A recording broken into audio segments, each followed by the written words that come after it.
प्यारे दोस्तों, बहुत बहुत स्वागत है आपका अपने चैनल यूजीसी नेट चाहे दर्पण में। तो जैसा कि आपको पता है कि इस चैनल के माध्यम से हम इनके नेट जेआरएफ सेट की तैयारी करते हैं।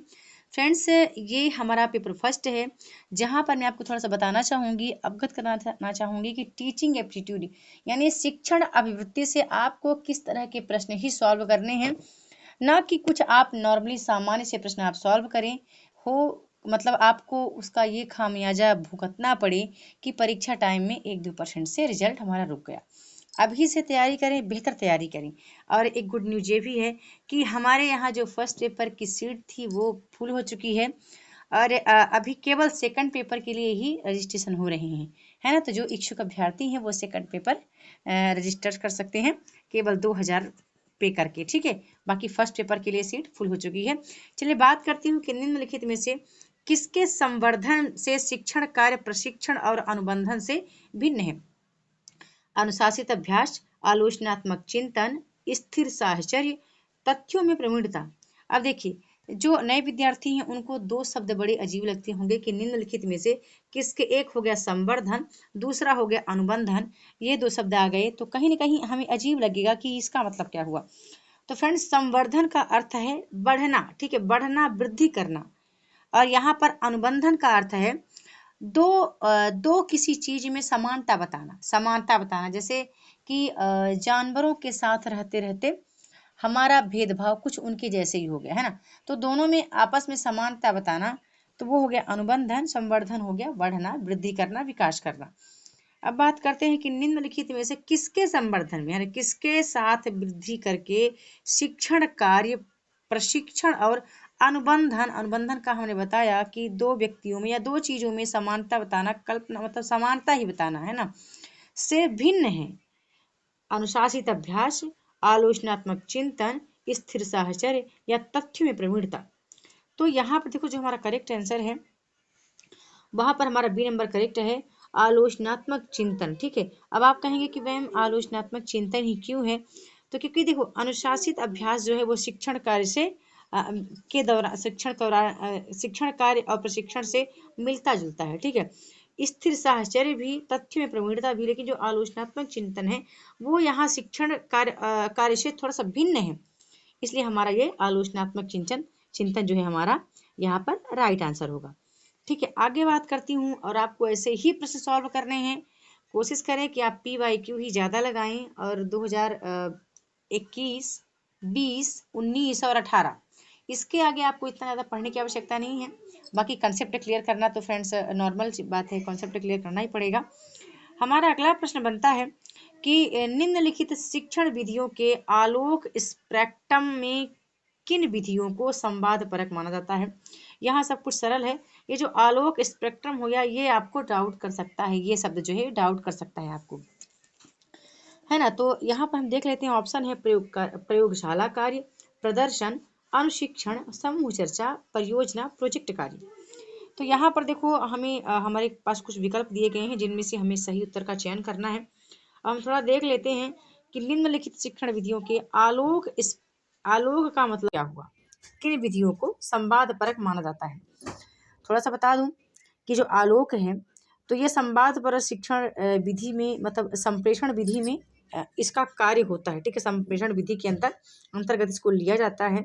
आप देखेंगे कि अभी NTA भी ऐसा कर रहे हैं कि संप्रेषण और शोध दोनों को लेकर के ही हमारे क्वेश्चन हमसे पूछे जा रहे हैं एग्जाम में। तो यहाँ पर फ्रेंड्स जो हमारा करेक्ट आंसर है, हमारा करेक्ट आंसर A नंबर ही सही है, ठीक है। यहाँ पर हमारा जो करेक्ट आंसर है तो B नंबर हमारा 2 नंबर सही होगा, ठीक है, 2 नंबर सही होगा, C और D, ठीक है, C और D हमारा यहाँ पर करेक्ट आंसर है। चलते हैं हम थोड़ा सा देख लेते हैं C और D में कौन सा है। तो C है हमारा अनुशिक्षण और D है हमारा समूह चर्चा।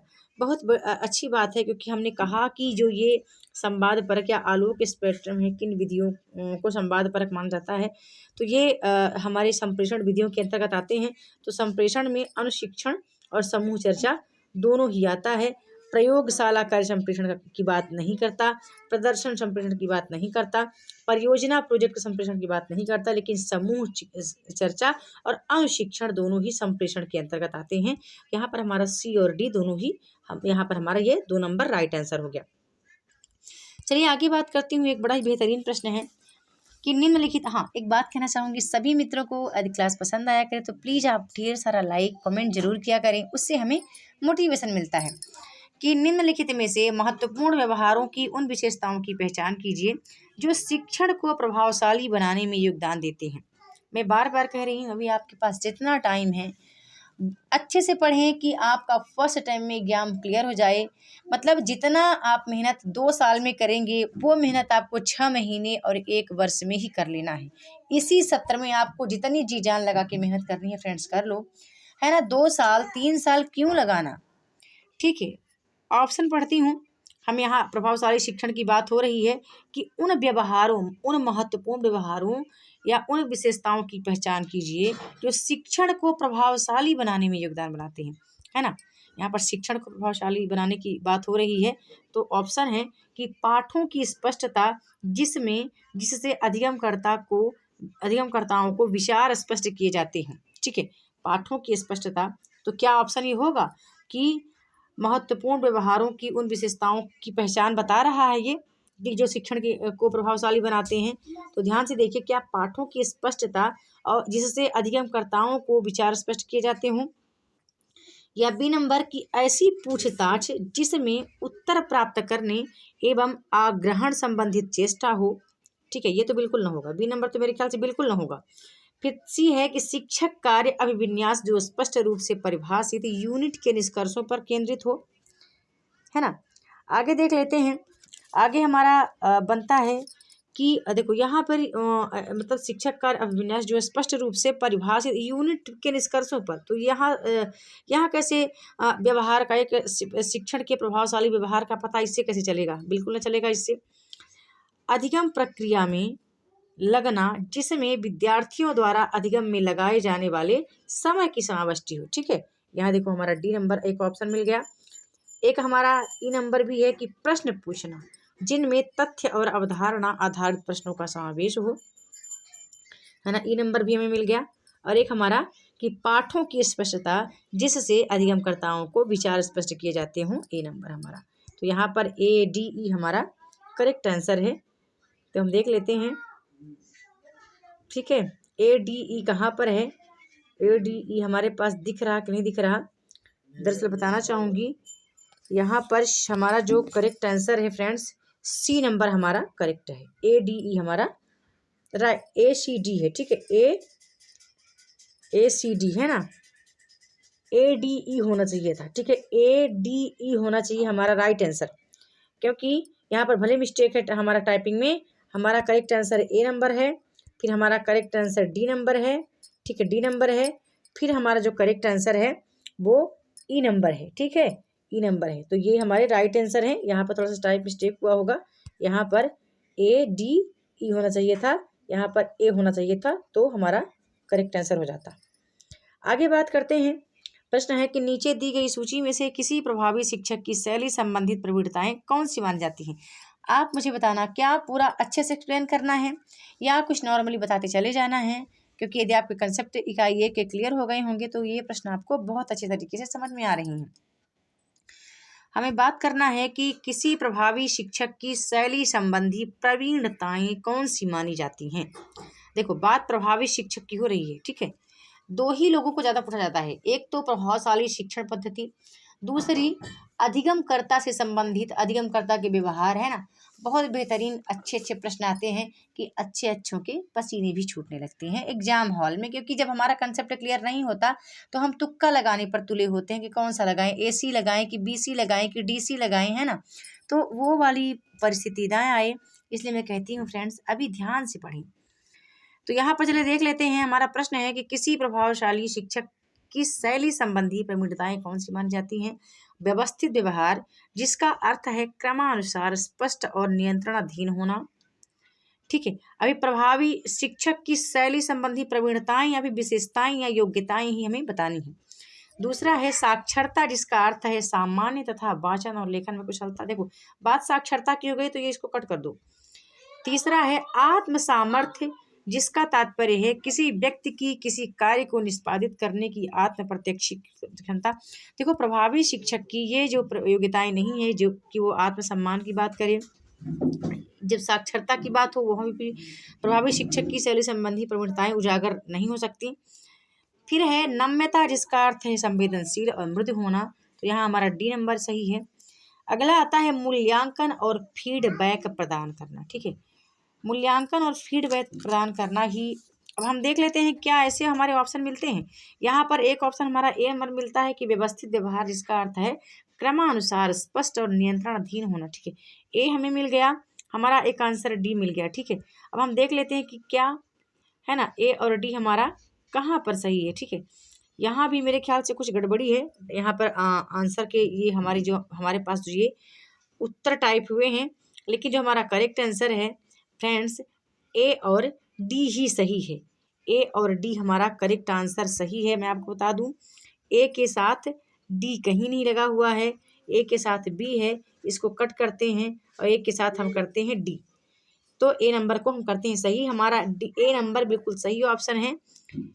ठीक है, कि नम्यता, जिसका अर्थ है संवेदनशील और मृदु होना, ये डी नंबर हमारा करेक्ट आंसर है, एक प्रभावी शिक्षक की शैली संबंधी प्रवणताएं बताने के लिए। और ए नंबर सही है कि व्यवस्थित व्यवहार, जिसका अर्थ है क्रमानुसार, स्पष्ट और नियंत्रणाधीन होना, है ना। आगे चलिए बात करती हूँ।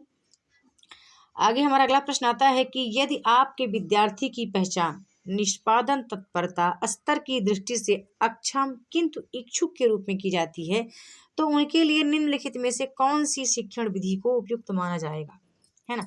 बड़े ध्यान से प्रश्न को समझने की कोशिश करें कि यदि आपके विद्यार्थी की पहचान की जा रही है, उनका तो निष्पादन तत्परता स्तर की दृष्टि से अक्षम। देखो, यहाँ अक्षम और सक्षम, है ना, कोशिश करें शब्दों को पकड़ने की। अक्षम किंतु इच्छुक के रूप में की जा रही है। ठीक है, तो उनके लिए निम्नलिखित में से कौन सी शिक्षण विधि को उपयुक्त माना जाएगा, है ना। शिक्षण के दौरान चुनौतीपूर्ण कार्य देना। एक यदि विद्यार्थी की निष्पादन तत्परता को यदि आपको जांचना हो तो आप कैसे जांचेंगे? क्या शिक्षण के दौरान चुनौतीपूर्ण कार्य दे करके, या उत्तरदायित्व और मान्यता साझा करने की गुंजाइश प्रदान करके, या फिर निकट के पर्यवेक्षण के साथ प्रतिपालन और मार्गदर्शन करके, या फिर लघुपदीय प्रस्तुतियाँ जिनमें त्रुटिहीन कार्य एवं प्रबलन की बारंबारता हो। एक बात आपसे कहना चाहूँगी फ्रेंड्स, एक बात ये कहना चाहूँगी कि जब भी आप, ठीक है, जब भी आप यदि किसी को जांचना हो, किसी विद्यार्थी प्रार्थी को समझना हो, तो आपने मान लो कोई अनुच्छेद दिया, कोई लेख दिया, उसमें 2-3-4 त्रुटियां आप रख दी, है ना, त्रुटियां आप प्रस्तुत करके रख दें, तो यदि वहाँ पर बच्चे की जांचने की जो क्षमता हमें समझ में आती है, तो कहीं ना कहीं हम बहुत कुछ बच्चा हम ये समझ पाएंगे कि हमारे विद्यार्थी ने, हमारे प्रार्थी ने कितना समझा या सीखा है। ठीक है, तो यहाँ पर हमारा जो करेक्ट आंसर है वो डी नंबर ही है कि लघुपदीय, है ना, लघुपदीय प्रस्तुतियाँ जिनमें त्रुटिहीन कार्य एवं प्रबलन की बारंबारता हो, तो डी नंबर हमारे यहाँ पर करेक्ट आंसर है। ठीक है, उम्मीद करती हूँ आपको क्लास पसंद आई होगी। क्लास पसंद आए तो लाइक और कमेंट जरूर किया करें। चैनल पर पहली बार आए तो सब्सक्राइब करके ही जाएं। और बताना चाहूँगी, केवल हमारी PDF अब सेकंड पेपर हिंदी के ही अवेलेबल हैं, जिसकी प्राइस केवल 2000 रुपये है, जिसमें आपको बहुत सारे बेनिफिट होने वाले हैं। तो चलिए मिलते हैं अपने अगले वीडियो में, तब तक के लिए बहुत बहुत धन्यवाद।